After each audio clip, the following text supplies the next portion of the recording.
You're traveling to another dimension, not of sight and sound, but of comic books. Today, we are diving into the brand new Twilight Zone from IDW Dark. Welcome to the Twilight Zone.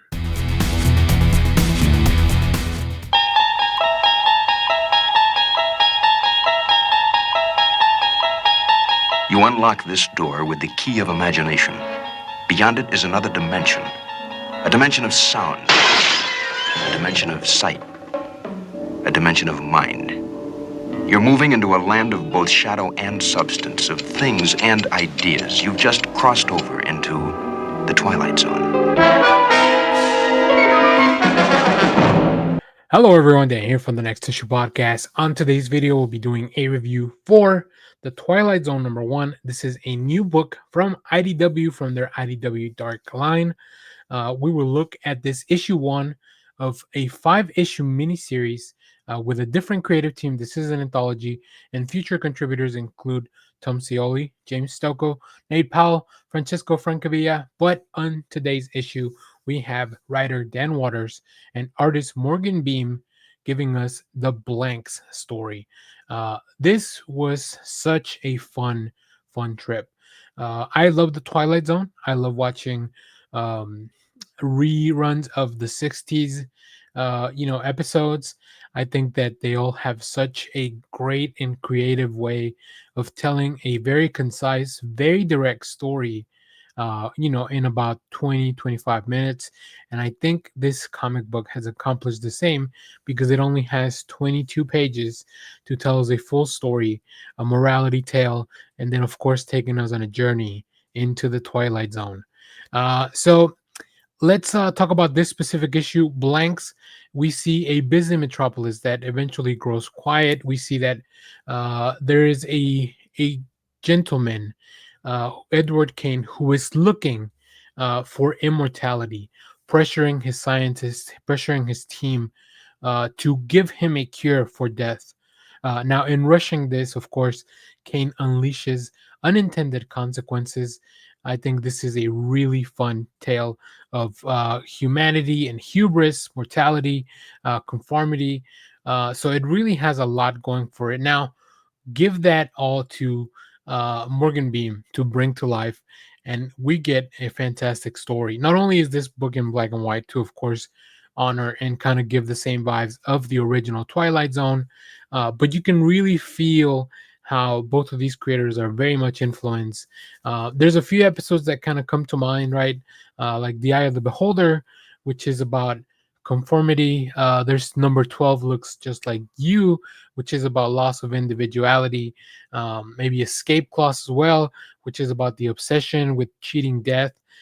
So yeah, I love updating this 60s, just such a cool project into a modern idea, and also with modern anxieties, right? A lot of those things, we have technology, we have so many things available to us now, but even then, is death, is mortality something we can deal with? So I love those themes. I think Dan Waters really creates a sharp debut to make sure that we can all dive into the Twilight Zone.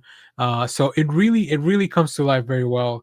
And Morgan Beam has a very specific style, specifically with some facial expressions. You might have seen over the weekend, I posted a little snippet of a preview page, changing the lettering to urge you to check out Twilight Zone #1. So it was very effective when it comes to giving you that.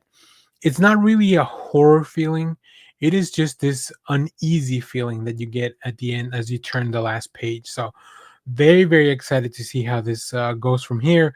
It's not just really about nostalgia, but it's also a smart book that turns eerie and then honors the legacy of Rod Serling while giving us new nightmares.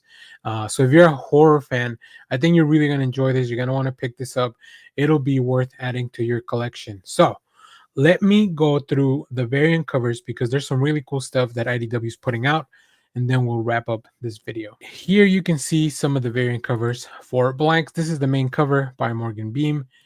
Then we have this 1 in 25 ratio cover by Elizabeth Beals, black and white. All the covers really give you a little bit of a taste of what's coming. I really like this one, especially with all the stuff in the background, really reminiscent of the opening to the Twilight Zone. We have this 1 in 50 ratio cover by Danny, uh, who I just love the idea. I just love that the idea of that the baby also has like this faceless expression, right? Next, we have Francesco Francavilla. This is, I believe, going to be a connecting cover. So this one might be for all 5 issues. So maybe you want to, if you pick this one up, make sure that you are in for it. It works alone. It works as standalone cover, but just remember that you're probably going to want to connect these. And then, of course, we have a blank cover so you can draw, or you can have your own artist maybe commission your own nightmare here. So, last but not least, we have this Martin Simmons, Department of Truth. A lot of really cool stuff. But Martin Simmons is really good at horror in this kind of like really painterly style. So I even love, this is one of those little that little art statues that kind of help you kind of post them, and you can draw different ideas falling into the door for the Twilight Zone. So yeah, it's going to be difficult to make a choice when I get to the comic shop on Wednesday. But here we go, back to the main cover. So now let's wrap up this video. If you read Twilight Zone #1, which classic episode does it remind you of? Let me know down in the comments. Also, don't forget to share, like, subscribe. We have a lot more reviews for this comic book multiverse. We'll keep following the series. And if you enjoyed this video, let me know so that I'll keep covering more of this stuff. If you like stuff from Dan Waters, we recently did 2 different videos from his series at DC Comics for Batman Dark Patterns. Make sure to go check those out. And if you have any other comic book recommendations or any other comic books you want us to cover this week, let us know down in the comments. Thank you for watching, and remember, you are in the Twilight Zone. Bye bye. The Twilight Zone.